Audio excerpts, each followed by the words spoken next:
வணக்கம். ஓம் தொலைக்காட்சி செய்திகள். செய்திகளுக்காக இணைந்திருக்கும் நான் ரோகிணி அருந்தவச்செல்வம். நாளை வளர்பிறை ஏகாதசி விரதமாகும்.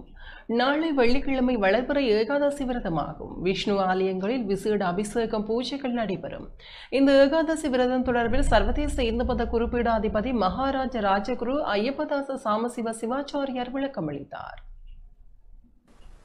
ஓம் தொலைக்காட்சி நேயர்கள் அனைவருக்கும் சர்வதேச இந்து மத குருபடத்தின் சார்பில் நல்லாசிகளை கூறிக்கொள்வதில் மன மகிழ்வு கொள்கிறோம். எதிர்வரும் 3ஆம் திகதி வெள்ளிக்கிழமை அன்றைய தினம் மாதங்கள் தோறும் மகாவிஷ்ணுவை வேண்டி வழிபாடு செய்கின்றதாகிய திதி வாரியான விரதமாகிய திதியை அடிப்படையாக கொண்ட விரதம் ஏகாதசி விரதம். இந்த ஏகாதசி விரத அனுஷ்டானத்தில் ஈடுபடுகின்றவர்கள் விஷ்ணு ஆலயங்களிலே நடைபெறுகின்ற பூஜைகள், அபிஷேகங்கள், ஆராதனைகளிலே கலந்து கொள்ளுகின்ற வகையிலும், ஆலயங்களுக்கு செல்லுகின்ற பொழுது நாம் தோய்த்துள்ள ஆடைகள் அணிந்து செல்ல வேண்டும். சமய கலாச்சார விழுமியங்களை பாதுகாக்கின்ற வகையிலே ஆடைகள் அணிந்து செல்ல வேண்டும். எமது சமயத்திற்கு, எமது மதத்திற்கு, எமது தமிழ் மக்களுக்கு என்ற ஒரு பண்பாடு இருக்கின்றது, ஒரு கலாச்சாரம் இருக்கின்றது. அடுத்த சந்ததியும் அதனை பார்த்து அவர்கள் நடந்து கொள்ளுகின்ற வகையிலே எடுத்துக்காட்டாக நமது கலாச்சார உடைகளோடு இந்த ஆலய வழிபாடுகளுக்கு செல்ல வேண்டும்.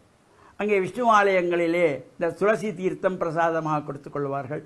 அது மட்டுமல்லாமல் நாம் இந்த விஷ்ணு ஆலயங்களிலே ஏகாதசி விரத பூஜைக்கு செல்லுகின்ற பொழுது வெறுங்கையோடு செல்லக்கூடாது. ஆலய வழிபாட்டுக்கு நாம் செல்லுகின்ற பொழுது வெறுங்கையோடு செல்லக்கூடாது. வீட்டிலே பூத்திருக்கின்ற மலர்களை பறித்து செல்லலாம். அது முடியலையா, பத்திரங்கள்.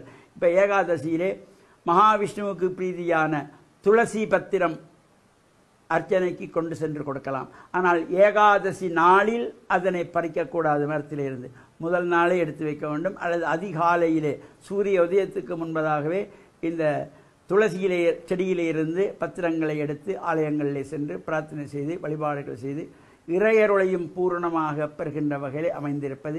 ஆலய வழிபாடு என்பது இறைவனோடு ஆன்மாக்கள் லயப்படுகின்ற இடம் ஆலயம்.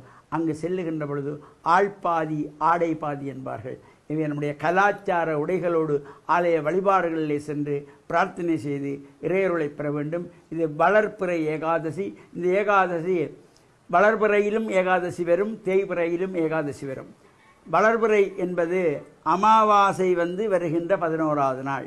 தேய்பிறை என்பது பௌர்ணமி வருகின்ற 11வது நாள். ஏகாதசி, ஏகம் என்றால் 1, தசம் என்றால் 10, ஒன்றோடு சேர்ந்து 11. இந்த 11வது நாளாகிய ஏகாதசியிலே நாமும் விஷ்ணு ஆலயங்களிலே சென்று வழிபாடு செய்து இறையருளை பெற்று மண்ணில் நல்ல வண்ணம் வாழ ஓம் தொலைக்காட்சி நேயர்கள் அனைவருக்கும் சர்வதேச இந்து மத குருபடத்தின் சார்பில் நல்லாசிகளை கூறிக்கொள்வதில் மன மகிழ்வு கொள்கிறோம். வணக்கம். ஓம் தொலைக்காட்சி நேயர்கள் அனைவருக்கும் சர்வதேச இந்து மத குருபடத்தின் சார்பில் நல்லாசிகளை கூறிக்கொள்வதில் மன மகிழ்வு கொள்கிறோம். இதுடன் ஓம் தொலைக்காட்சி செய்திகள் நிறைவு பெறுகின்றன. தொடர்ந்து நமது ஓம் தொலைக்காட்சி நிகழ்ச்சிகளின் வாயிலாக இணைந்து கொள்ளுங்கள். வணக்கம்.